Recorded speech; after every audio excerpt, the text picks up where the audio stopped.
The earliest machines don't have track and cassette lifting mechanisms, so I'm going to show you the easy ways to get these cassettes out without having those. Take a look at the entire deep cleaning video first, and this will be specific to your machine. So start by making sure that all of your suspension towers, your pressure bolts are loosened, and that your cassette track locking bolts are all out. There's 4 of these suspension towers and 4 locking bolts.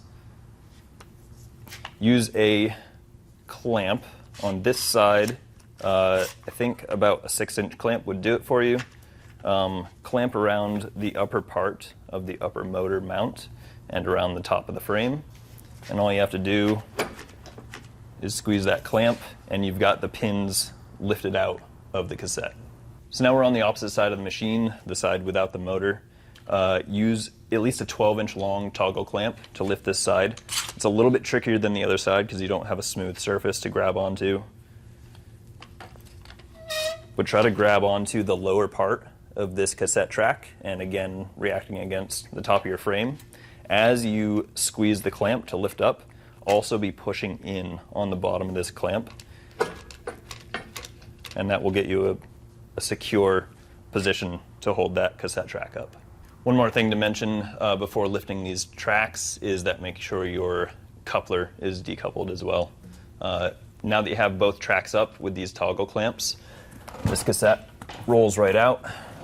Again, going on to an adjustable height table is a really convenient way on your own.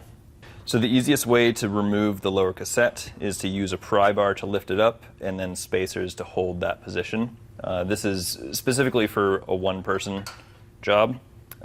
Make sure that you don't put, obviously, the sharp part of this pry bar against your rubber belt. But if you can get it in here and react up against the metal, lift up the cassette. This is about 3/8 of an inch of spacer. You can slide that in between the cassette track and the cassette, and do that on both sides.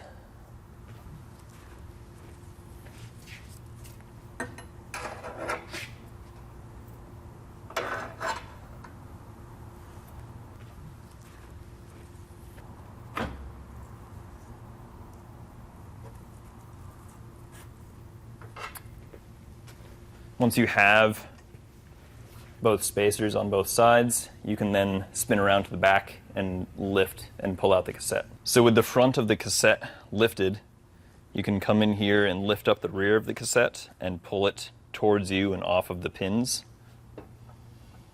And don't go too far yet, because you don't want to hold that whole thing in your arms.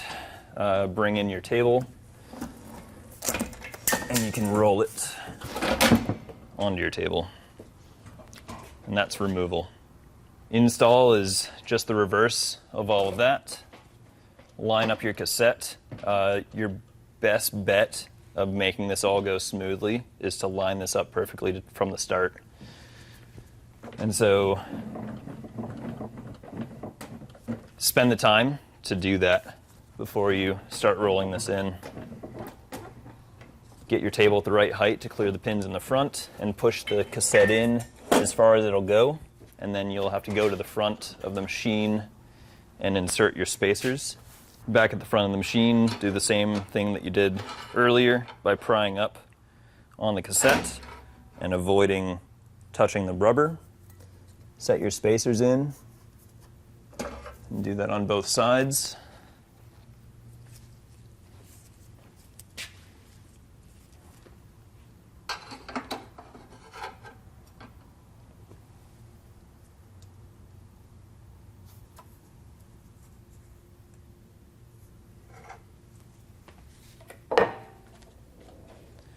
With the front of the cassette lifted up over the pins, you should be able to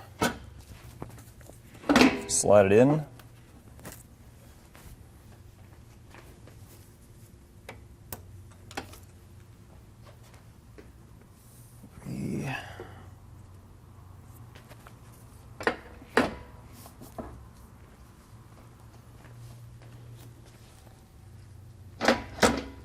Cool.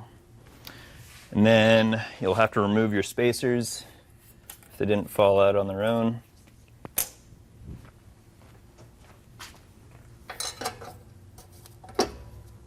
drop the cassette back onto the pins. So that's lower install. Upper install is, again, just exactly opposite of what we did before.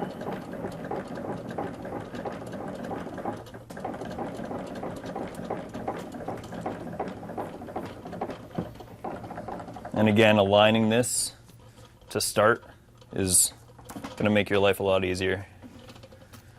Slide in the cassette.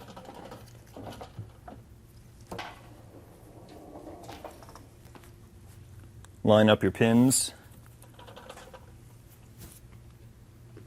Lower down your motor side first. So undo this toggle clamp. It might help to lift up the motor manually to get pressure off that toggle clamp. Give the motor a jiggle and get the pins down through your cassette. Same move on this side. You can wiggle your cassette, push down on your tracks to get the pins in, and that's the move. And in addition to this video, we recommend you watch the entirety of the deep clean video to get the full idea of what we're trying to do here. But that's the tips and tricks for machines without this lifting mechanism.